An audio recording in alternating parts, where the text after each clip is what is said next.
एक दिन क्या हुआ कि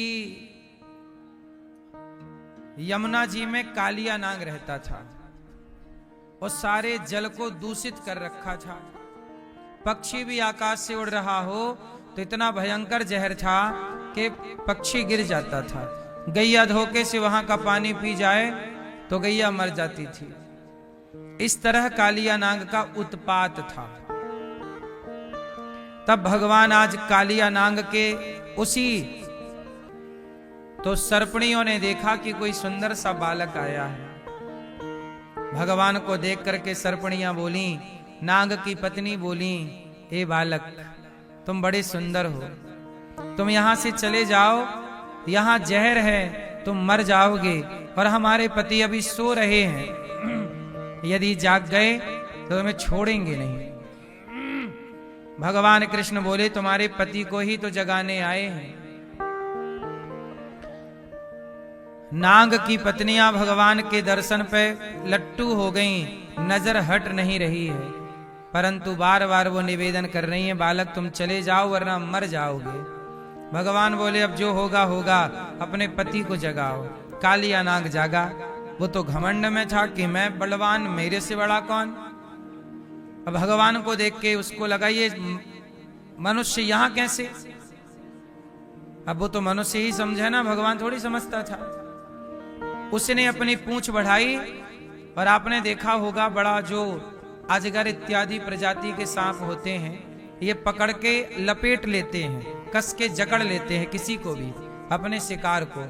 तो भगवान कृष्ण की ओर पूंछ बढ़ाई और भगवान के पूरे शरीर में सांप ने गुड़री मार ली, लपेट लिया और कस के दबाने लग गया सांप। भगवान समझ गए कि अपना दाव पैंच चालू कर दिया। तब भगवान कृष्ण ने अपने शरीर को फुलाना स्टार्ट किया। फुलाए और जैसे ही भगवान ने अपने शरीर को फुलाया तो कालिया नाग की एक एक नस ढीली पड़ गई और टूटने लगी उसकी नस। उसने छोड़ दिया और भगवान ने छलांग मारी और कालिया नाग के फण पर चले गए। उसके फणों पर तांडव गति मुंडन पर नाचत गिरधारी, उसके फणों पर भगवान नृत्य करने लग गए, नाचने लग गए। जिस फण को नहीं झुकाए उसी पर एक पाद प्रहार करें, पांव की ठोकर मारें, उसका फण टूट जाए। और जब फण टूटने लगे तो कालिया नाग का अभिमान, अहंकार जाता रहा, चला गया। खून निकल आया उसके शरीर से, वहां का जल लाल हो गया। वो बहुत जहर उगलने लगा, फुसकारने लगा, पर भगवान पर कहां जहर का प्रभाव। ये तो भगवान शेष नाग की सैया पर सोने वाले हैं। कालिया नाग क्या बिगाड़ा, ये तो शेष नाग पर सोते हैं, ये तो शेष नाग पर। वो शेष नाग भगवान के हजारों फण हैं। हजारों फण वाले नाग पर रहने वाले का 100 फण वाला नाग क्या बिगाड़ लेगा। कालिया नाग बस घमंड के, उसकी आंखों में अभिमान का पर्दा जो पड़ गया, भगवान को पहचान नहीं पा रहा है। वो मनुष्य समझ रहा है कि कोई मनुष्य है। अरे भाई कालिया नाग, कोई मनुष्य थोड़ी इतना जहर बर्दाश्त कर सकता है। बता रहे हैं कि कालिया नाग का जहर इतना भयंकर था कि उस दह का पानी उबलता रहता था जहर के कारण। इतना भयंकर जहर था। ऊपर उड़ने वाले पक्षी केवल पानी नहीं पीते, उड़ते थे तो वहां के उस उबलते हुए पानी की जो जहरीली भाप सी उठती थी उससे मर जाते थे। इतना जहर था कालिया नाग का। लेकिन उस कालिया नाग के जहर का कोई प्रभाव भगवान पर नहीं हुआ और भगवान नाचते रहे उसके फणों पर, तोड़ते रहे उसके फण और उसका अभिमान जाता रहा। चरणों में गिर पड़ा, हे प्रभु कौन हो आप। मुझे लगता है कि आप मनुष्य नहीं भगवान हो। स्मृत्वा चराचर गुरुम पुरुषम पुराणम नारायणं तमर्णं मनसा जगाम। रक्तं मुखैरुरुवमन् नृप भग्न गात्रः मुख से खून गिरने लगा सांप के। तब स्मरण आ गया कि ये कोई व्यक्ति नहीं, नारायणम। कालिया नाग ने कृष्ण को क्या कहा? नारायणम तमरणम मनसा जगाम। हे प्रभु, आप नारायण हैं, आप नारायण हैं। प्रभु बताइए कि आपका इस रूप का नाम क्या है? तब भगवान ने कहा, मैं नारायण हूं, तुमने पहचान लिया, मेरा इस रूप का नाम है कृष्ण। चरणों में गिर पड़ा, प्रभु ये तो बताओ कि आप मुझे किस पाप की सजा दे रहे हैं? मेरा अपराध तो बताओ, क्यों आप मेरे फण तोड़ रहे हैं? मैंने आपका अपराध क्या किया?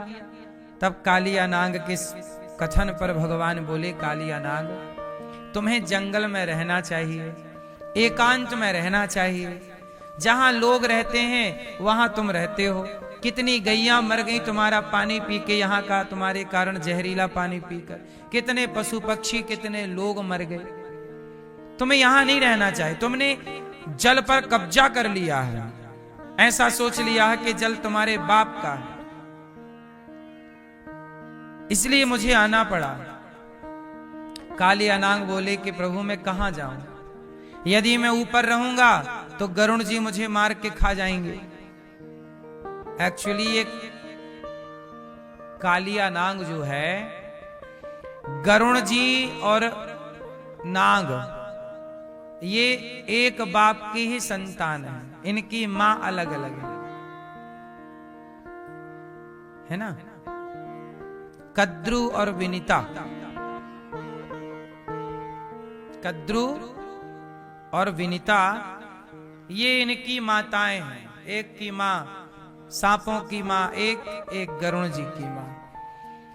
किसी कारणवश दोनों भाइयों में लड़ाई हो गई और दोनों में से गरुण जी पड़ गए भारी, तो सांप भागे, तो बाकी सांपों को तो गरुण जी खा गए, पर कालिया नाग प्राण बचाते यहां यमुना जी में काली दह पे आके बैठ गया। प्रभु तब से मैं सुरक्षित हूं, लेकिन आप तो मेरे फण तोड़े डाल रहे हैं, क्या अपराध है मेरा? भगवान बोले, तुमने जल को दूषित किया, यही अपराध है, तुम्हें यहां नहीं रहना चाहिए। तो ये बताओ, कालिया नाग बोले कि प्रभु ये बताओ, मेरे मुख में जहर किसने भरा है? भगवान बोले, हमने भरा है। कालिया नाग के अंदर, मतलब नागों के भीतर जहर भरने वाले कौन है? भगवान है। किसने भरा है? भाई सांपों में जहर होता है, तो सांपों में जहर भरने वाला कौन है? भगवान है। रचना तो ईश्वर की है। तो प्रभु जब आपने जहर भरा है तो बताओ, मैं जहर ही तो उगलूंगा ना। आपने अमृत भरा होता, मैं अमृत उगलता, इसमें मेरी क्या गलती है? भगवान बोले, अच्छा एक काम करो, अब तुम यहां से रमण द्वीप चले जाओ, मेरे चरण चिन्ह तुम्हारे मस्तक पर अंकित हो गए हैं, अब गरुण जी तुम्हारा स्पर्श नहीं करेंगे, जाओ। तो आपने देखा होगा जो काला नाग होता है, कालिया नाग, काला नाग, उसके ऊपर ना निशान होता है, वो भगवान के चरण बताए जाते हैं कि भगवान ने नृत्य किया तो चरण चिन्ह की छाप बन गई।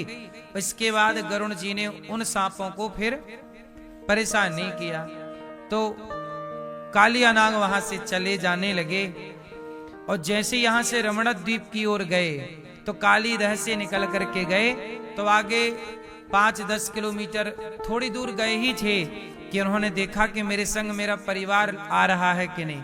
तो जैसे ही कालिया नाग ने पलटकर देखा तो वो पत्थर के हो गए। तो आज भी 84 कोस की यात्रा जब हम लगवाते हैं आपको, तो वह दर्शन आपको कराते हैं जहां से कालिया नाग ने पलट कर के देखा और वह पत्थर का हो गया। तो 84 कोस की यात्रा अभी 10 मार्च से होगी।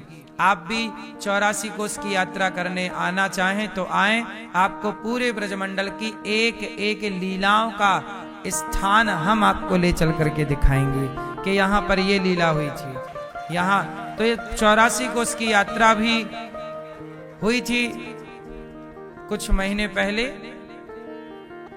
तो अब फिर से है मार्च में, तो आपको चलना हो तो आप चलिएगा। 84 कोस की यात्रा जरूर करना चाहिए। कहते हैं 84 लाख योनियों से मुक्ति चाहिए तो 84 कोस की यात्रा जरूर करना चाहिए। 84 कोस की यात्रा सबसे पहले भगवान कृष्ण ने अपनी माता यशोदा और पिता नंद बाबा को 84 कोस की यात्रा कराई थी। क्यों? क्योंकि मैया यशोदा ने भगवान से कहा था कि यदि मेरे छोरा हुआ तो मैं 4 धाम की यात्रा करूंगी। अब छोरा हो गया, मैया तैयार हो गई, तो भगवान बोले मैया तुम तो बुढ़ी हो गई हो, अब 4 धाम में कहां जाओगी, मर जाओगी, बुढ़ापा है, चलना होगा नहीं, पर मैं तुम्हारे लिए संपूर्ण तीर्थों का आवाहन यहीं किए देता हूं। तो भगवान कृष्ण ने मैया के लिए धरती के सारे तीर्थों का आवाहन ब्रजमंडल में किया और कहा मैया जो 84 कोस की यात्रा कर लेगा उसे धरती के सारे धाम सारे तीर्थ करने का पुण्य प्राप्त हो जाएगा। इसलिए 84 कोस की यात्रा 10 मार्च से है। चाहे आप लोग तो कर सकते हैं, नाम लिखा सकते हैं, रजिस्ट्रेशन करा सकते हैं। भगवान ने कालिया नाग पर